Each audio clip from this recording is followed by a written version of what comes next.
Kesibukan kita mengawas ujian akhir semester hari ini, dan insya Allah saya akan mempresentasikan apa yang pernah saya pelajari, apa yang telah saya praktekkan yang berkaitan dengan 7 jurus BK hebat selama kurang lebih 10 atau 15 menit ke depan. Baik Bapak Ibu, hari ini saya diberi kesempatan untuk melakukan diseminasi 7 jurus BK hebat.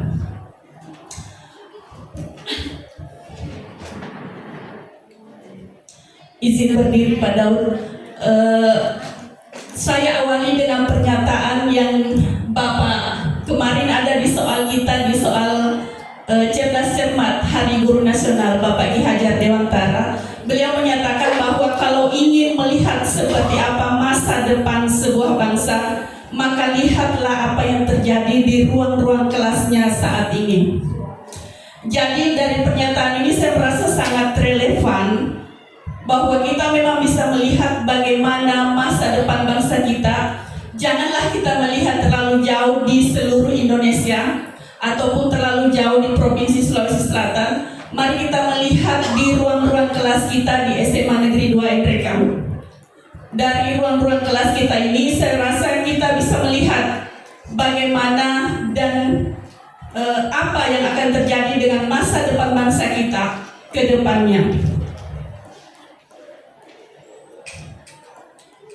Nah, ruang kelas seperti apa yang diharapkan dan diinginkan oleh Bapak Ki Hajar Dewantara? Ruang kelas yang diharapkan adalah ruang kelas yang aman, nyaman, dan menggembirakan. Apa maksudnya Bapak Ibu, ruang kelas yang aman, nyaman, dan menggembirakan? Kalau selama ini kita hanya berfokus pada masalah akademik murid-murid kita, maka saat ini yang difokuskan juga adalah masalah sosial dan emosional.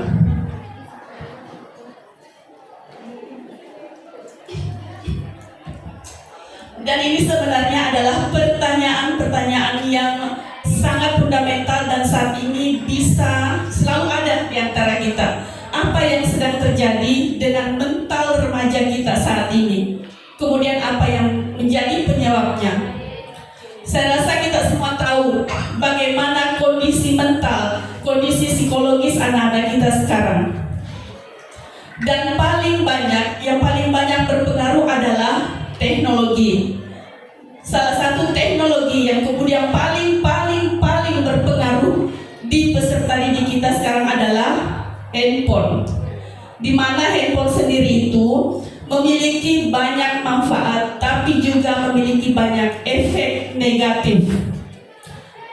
Apa efek negatif dari penggunaan gawai atau penggunaan handphone yang paling banyak itu adalah kecanduan.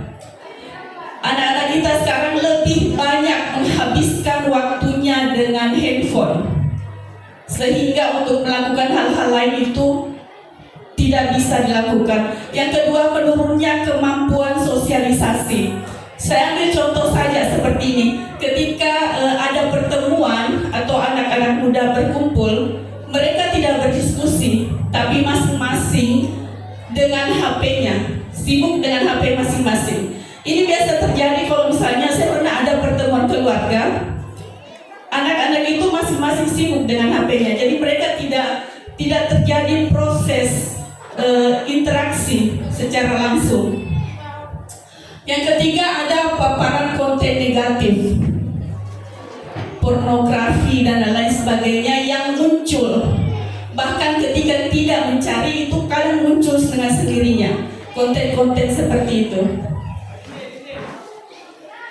Yang selanjutnya adalah menurunnya konsentrasi dan daya tahan belajar. Bagaimana menurut Bapak Ibu dengan asumsi ini, bahwa anak-anak kita sekarang benar-benar dalam taraf menurunnya konsentrasi dan daya tahan belajar, itu pun dipengaruhi oleh gawai tadi atau handphone tadi. Yang selanjutnya adalah plagiarisme dan kemalasan berpikir kritis. Karena tersedianya dan mudahnya mengakses semua hal di internet, di Google misalnya, ketika anak-anak diberi soal, tinggal dimasukkan di Google, jawabannya sudah muncul.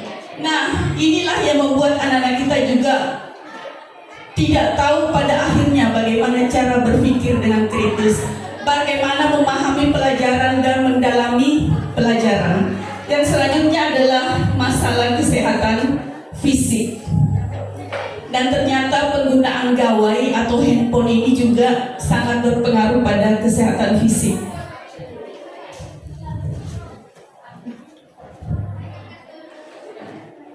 Nah, dari hal itu, melihat hal tersebut, maka Kemendikbudristek mengeluarkan peraturan dalam rangka menguatkan mental peserta didik kita, atau yang sekarang kita sebut dengan murid, dengan mengeluarkan aturan atau Permen nomor 11 tahun 2025 tentang pemenuhan kebutuhan beban kerja guru.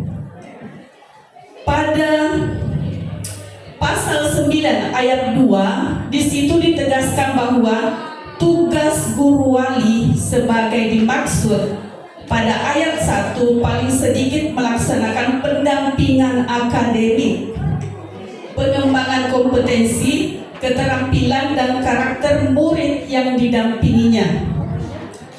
Jadi tugas kita sebagai guru wali di sini diperjelas bahwa tugas guru wali adalah pendampingan secara akademik, kompetensi, keterampilan, dan karakter.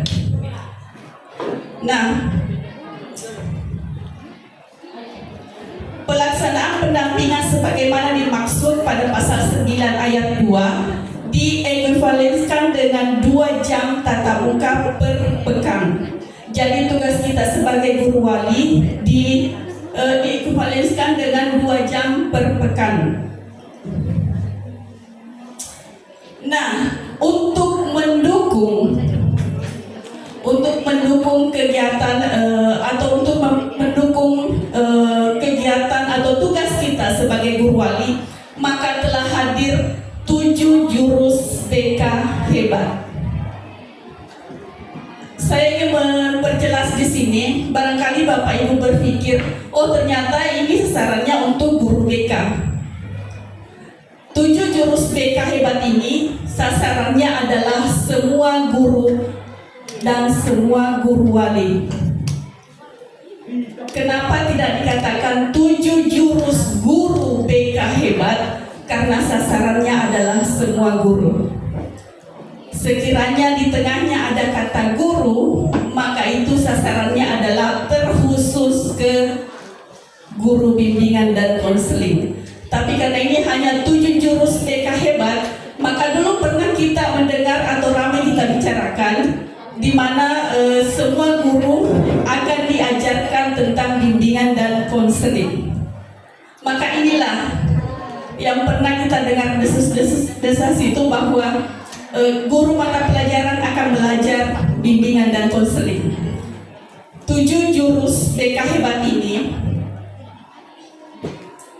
hadir karena kita melihat bahwa guru mata pelajaran yang juga adalah guru wali adalah garda terdepan yang mampu melihat apa keresahan, apa kebutuhan, dan apa keinginan dari peserta didik kita. Jadi Bapak Ibu guru mata pelajaran menjadi sosok yang paling dekat dengan murid untuk memahami semua itu, memahami kegelisahan emosional dan sosial peserta didik kita.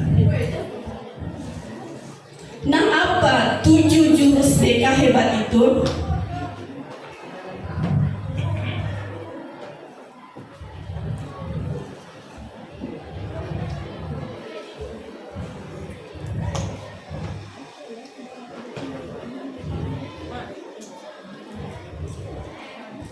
Yang pertama adalah kenali potensi. Jadi yang diharapkan dari guru wali adalah mereka memahami potensi apa yang ada pada anak walinya masing-masing. Saya ingin menambahkan bahwa anak wali kita yang kita dampingi mulai hari ini akan kita dampingi sampai mereka tamat atau menyelesaikan pendidikan di satuan pendidikan. Nah, 7 jurus BK yang dimaksudkan di sini adalah yang pertama, kenali potensi. Yang kedua adalah kelola emosi. Jadi diharapkan kita mampu mendampingi anak-anak kita dalam mengelola bagaimana mereka mengelola emosi mereka. Yang ketiga, tumbuhkan resiliensi atau biasa kita dengar dengan istilah daya lenting. Ini yang harus kita dampingi juga kepada anak-anak kita. Sebagaimana kita tahu bahwa sekarang remaja, mereka di usia remaja sekarang itu punya banyak masalah, punya banyak permasalahan yang perlu didampingi agar mereka bisa bangkit dari segala permasalahan yang mereka hadapi. Yang selanjutnya adalah jaga konsistensi. Kemudian yang kelima adalah jalin koneksi. Yang keenam adalah bangun kolaborasi, dan yang terakhir menata situasi. Dari 7 jurus BK hebat ini, jurus pertama sampai jurus kelima itu dilakukan untuk atau diimplementasikan ke peserta didik. Sedangkan jurus ke-6 dan ke-7 itu diimplementasikan kepada dia lebih ke sistem. Bagaimana hubungan antara guru BK, wali kelas dan guru wali dalam meningkatkan kesejahteraan emosional dan sosial murid. Begitupun dengan jurus ke-7. Nah, pendekatan pembelajaran yang dilakukan dalam 7 jurus BK ini ada yang namanya model ARKA. Apa itu ARKA? ARKA itu adalah kita mulai dengan aktivitas, refleksi, konseptualisasi, dan aplikasi. Jadi kita mulai dengan aktivitas. Peserta mengalami langsung dengan simulasi atau studi kasus dan praktik. Kemudian direfleksikan apa yang telah dialami tadi. Setelah direfleksi, barulah guru menjelaskan konsep dari apa yang dibahas. Dan yang terakhir adalah aplikasi, mengaplikasikannya dalam kehidupan nyata. Nah, saya ingin berbagi sedikit karena selama selesai pelatihan kemarin, saya sudah melakukan OJL 1 dan OJL 2. OJL 1 itu kemarin saya di kelas 10.3, di mana yang saya gunakan adalah jurus pertama, yaitu kenali potensi, di mana di sini saya menggunakan tadi dengan pendekatan metode ARKA. Kenali potensi di sini tujuannya adalah membantu murid mengeksplorasi potensi minat, bakat untuk masa depan mereka. Jadi yang saya lakukan kemarin, saya menggunakan aplikasi akupintar.com. Jadi anak-anak mengisi di situ, kemudian akhirnya muncullah kecerdasan apa yang mereka miliki. Dan alhamdulillah anak-anak kita sangat antusias, dan mereka rata-rata merasa heran, oh iya, ternyata saya kecerdasanku seperti ini. Mereka baru sadar, oh ternyata yang selama ini namanya kecerdasan seperti ini. Karena kecerdasan manusia itu dibagi dari 8, dan masing-masing kita itu punya kecerdasan yang berbeda. Dan dari 8 kecerdasan tersebut, ada yang menonjol dan ada yang tidak.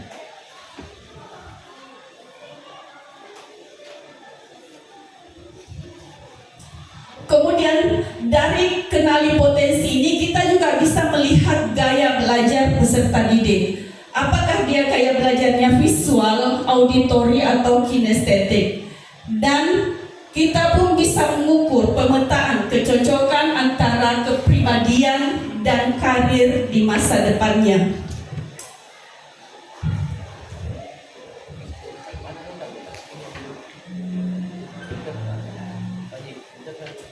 Kemudian di OJL kedua yang saya lakukan di kelas 10-6 kemarin, yang saya lakukan adalah saya ambil judul di jurus kedua, yaitu kelola emosi. Dan ini pun sangat-sangat menyenangkan, sangat-sangat menyenangkan kemarin, karena anak-anak akhirnya paham, oh iya, ini yang saya maksud dengan emosi. Karena rata-rata mereka paham kalau emosi itu hanya selalu diakumulasikan dengan marah.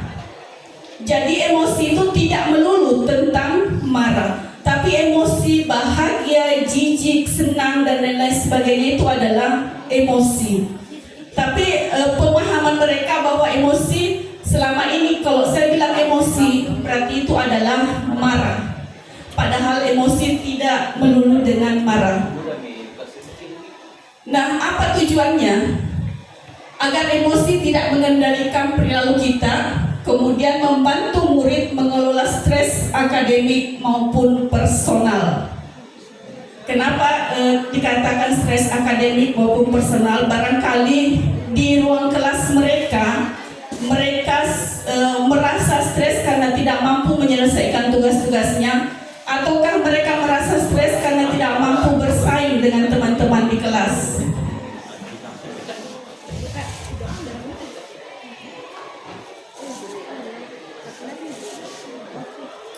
Nah, ini yang harus dibangun Bapak Ibu sebagai guru wali. Hal-hal sepertinya harus dibangun, yaitu yang pertama kesadaran diri, manajemen diri, kesadaran sosial, keterampilan berelasi, dan keterampilan mengambil keputusan.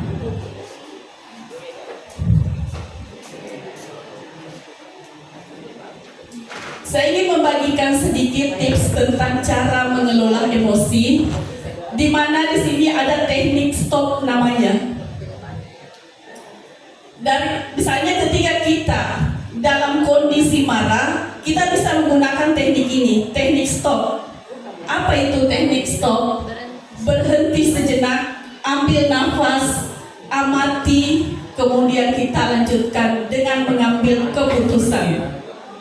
Ini salah satu cara untuk mengelola emosi. Apakah itu emosi marah ataukah emosi senang yang berlebihan? Bisa kita kelola dengan cara seperti ini. Yang kedua, berikan pesan. Ini rumus komunikasi efektif. Saya bisa menyampaikan misalnya ke Pak Hasdidin, kalau misalnya saya sedang dalam kondisi memiliki emosi ke dia, saya bisa menyampaikan bahwa Pak Didin, saya merasa tidak senang dengan perlakuan ini. Bisakah? Jadi ini adalah mengelola emosi dengan cara menyampaikan. Yang selanjutnya adalah banyak pilihan lain sebenarnya. Banyak opsi yang bisa kita pilih. Salah satunya juga dengan healing, ataukah bisa dengan bersama keluarga, ataukah bisa dengan melakukan hal-hal yang kita senangi. Jadi banyak opsi yang bisa kita ambil untuk dalam hal mengelola emosi.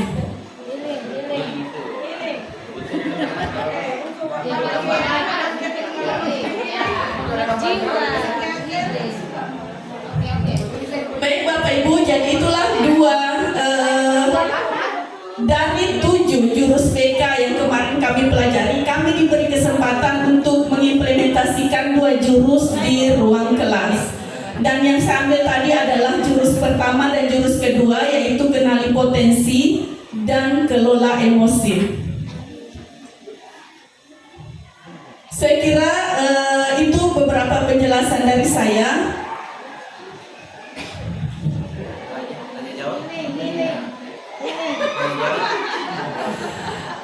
Saya tahu karena Bapak Ibu sekarang kita sudah hampir masuk ke sesi mengawas ujian akhir semester.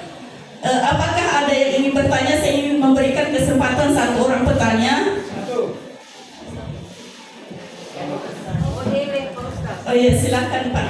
Saya minta dijelaskan.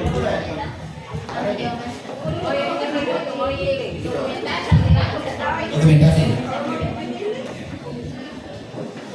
Assalamualaikum warahmatullahi wabarakatuh. Ada saya dengar tadi di jurus ke-6 itu daya lenting. Ya, daya lenting. Tolong dijelaskan dulu, saya tidak tahu jelas apa ini. Ya, gimana? Kasih banyak. Dua di depan itu Ustaz, mungkin besok yang 34 tadi. Oh ada. Baik Pak, kalau yang saya bilang tadi daya lenting itu, dia di jurus ketiga tumbuhkan resiliensi. Jadi maksudnya begini, daya lenting itu ketika anak-anak kita atau murid-murid kita dalam posisi terpuruk, maka kita sebagai guru wali ataupun guru bimbingan dan konseling ataupun sebagai guru mata pelajaran punya kewajiban untuk membantu mereka bangkit kembali dari keterpurukan tersebut. Jadi kita tahu anak-anak kita sebenarnya di SMA Negeri 2 Medan ini punya banyak masalah. Dan itulah tugas dan tanggung jawab kita sebagai guru wali, membantu mereka untuk tumbuh dan bangkit kembali dari segala permasalahan yang mereka hadapi. Saya kira itu jawaban dari saya, Pak.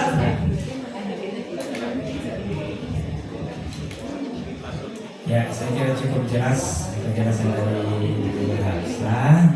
Ya, dan karena kita terima oleh waktu, maka jika ada hal-hal yang ingin ditanyakan, saya tidak bisa ditanyakan pada kesempatan yang lain, tidak mesti dalam pertemuan formal seperti ini. Ya, saya sendiri mau minta baik Ibu Harsa supaya saya baca-baca.